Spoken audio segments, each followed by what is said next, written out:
bring out the syringes once again, because the steroid junkie is taking the hill in back-to-back games. This was going to be an interesting duel on the mound, to say the least. This guy was bringing out Eddie Gamboa, who is a knuckleballer, if you didn't know. I haven't even faced this guy before, so this was going to be interesting, to say the least. Now, I don't know if anyone has faced this guy before, but this was probably the nastiest knuckleball I've seen in this game. I've faced Stephen Wright. I've even faced R.A. Dickey. I think maybe even I don't know if anyone has had the flashback R.A. Dickey, but I mean, this knuckleball was pretty nasty. And not only was this knuckleball ridiculous, he was also bringing a 92 mile per hour fastball to the mound. So that is not that common for a knuckleballer to bring a heater that's 92, 93 miles per hour on the gun. I mean, R.A. Dickey and Stephen Wright will be lucky to reach 88 or something like that. So this was going to be a little bit strange. I haven't even faced this guy before, so I don't know. It's just annoying when you face knuckleballers in general. Some people probably like it, but I haven't faced a knuckleballer in centuries. So I figured this was going to be it was either going to be a rusty day at the dish, or it was just going to be an all-out home run derby. I get the leadoff single with Crawford, but I just go down making no noise the rest of that inning. Bottom of the first, he's able to get a base hit of his own.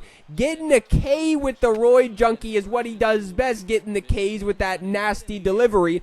And I'm able to get out of this inning unscathed. So still scoreless going into the top of the second. And I don't know. It was hard to read this knuckleball because sometimes it would start out at your fucking face, and it would drop back to the outside part of the plate or something. It was crazy, man. Honestly, I think this knuckleball was 10 times better than R.A. Dickey's or Stephen Wright's. It was just insane. Like, yeah, sometimes it would be 5 feet out of the strike zone, and it would come back and hit the corner, and you just had to just close your damn eyes and swing the bat and hope you get lucky. Chris Bryant is leading this inning off, which means, oh no. Oh, and he leaves the fastball up there. Mistaken location. He is going to pay for it dearly as that ball is sent over the wall. A home run. I swear, man, Chris Bryant and Anthony Rizzo are on the juice themselves in this game. I don't even know what is going on, but every single time I face somebody with Chris Bryant or Anthony Rizzo, they always take me deep, and they may be glitches. They may be permanent glitches in this game. It's an everyday occurrence. I don't know if that happens to anybody else, but Anthony Rizzo and Chris Bryant are just out here killing me. So I need to play some catch-up early in this game, but it wasn't looking good. It was not looking good at all, man. I mean, I was making shitty contact on the knuckleball. After that single from Crawford to lead off the first, I wasn't doing anything. Look at that. Look at that. Swinging and missing the steroid junkie. I was so early on that.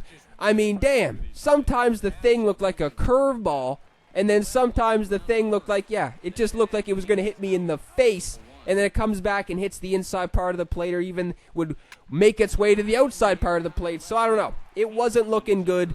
It is always a little bit frustrating when you face a knuckleballer, especially when you haven't faced one in a while. I know some people are probably going to be like, man, I crush the knuckleball and stuff. Cool.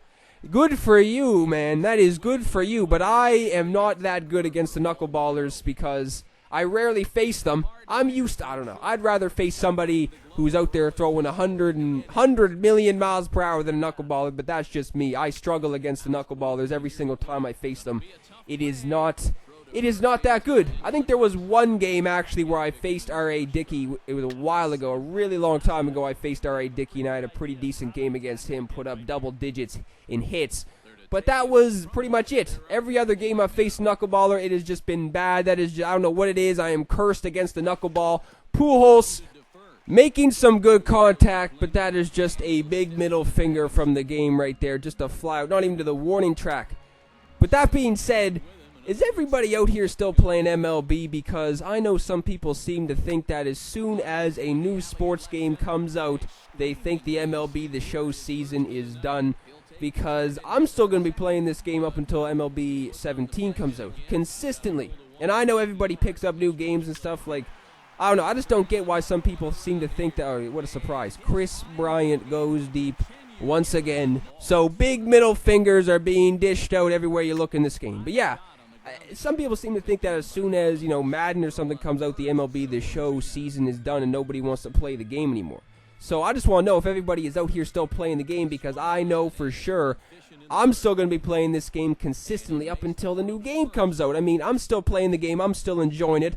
You would think they're going to release some more, like, amazing cards and stuff.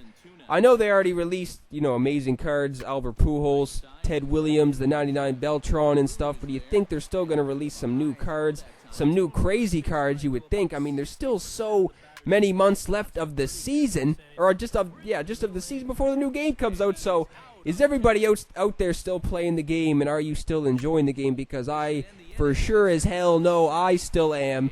I don't know why some people are just not enjoying the game at the moment. I'm still enjoying this game, and I will be playing this game consistently up until MLB 17 comes out. And like I said, I don't know what new games I'm going to get in the future. Like I said in the last video, I may pick up NHL, but I don't know if I'm going to be posting gameplay on it or not.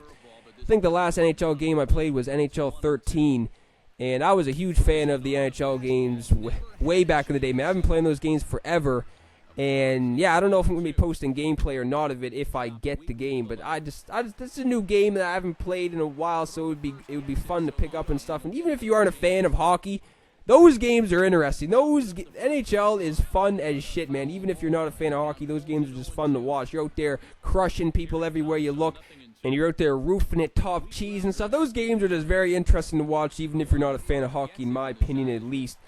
And yeah, I don't know if I'm going to get the game, and if I do, I don't even know if I'm going to post gameplay on it. But I'm definitely not going to get 2K or Madden, because I don't know.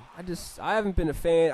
I was never really a fan of the 2K games. And I watch basketball too. I was just never really a fan of the 2K games. Call me an idiot.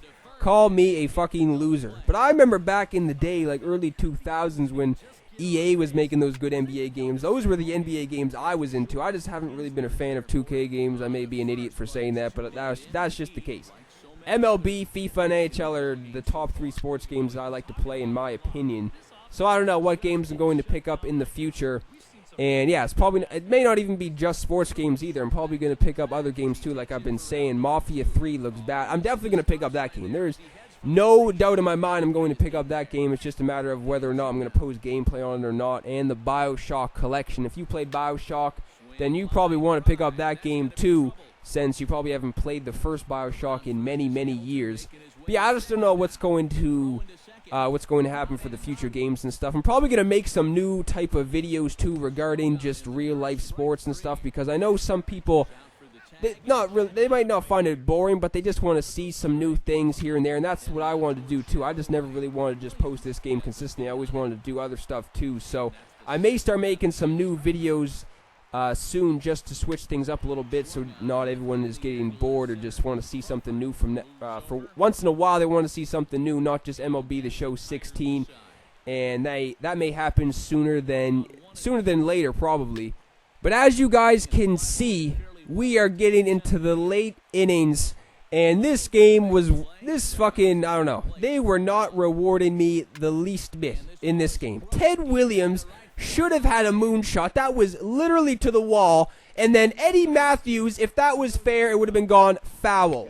So this could have been a tie game, since Altuve was on second when Ted Williams hit that deep fly to right field. I was able to score with Altuve, took a little bit of a risk right there. But I mean, that should have been a 2-run jack, and then Eddie Matthews almost went deep right there. If I was this guy, I wouldn't even thought about taking the knuckleballer out, because I only had about 3 hits on the board. So I don't know why this guy took the knuckleballer out. Fernando Rodney comes in and just lights out. What a surprise. So we are going into the top of the 9th. Something needs to be done. This guy's bringing in the machine.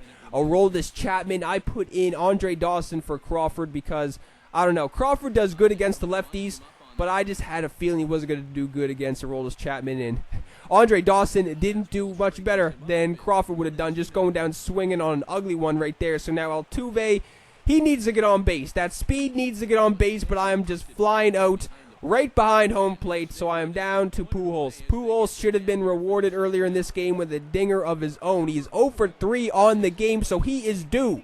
Can Pujols spark a little bit of a comeback? No. Ground out to third base. That is game, set, and match. That was ugly. That was very ugly. I only had about 3 hits on the board. Couldn't figure out the knuckleballer. That was just a little bit weird. That I couldn't figure out the knuckleballer. What a surprise. Chris Bryant gets player of the game with the 2 home runs. Guy just goes out there and kills me every single time.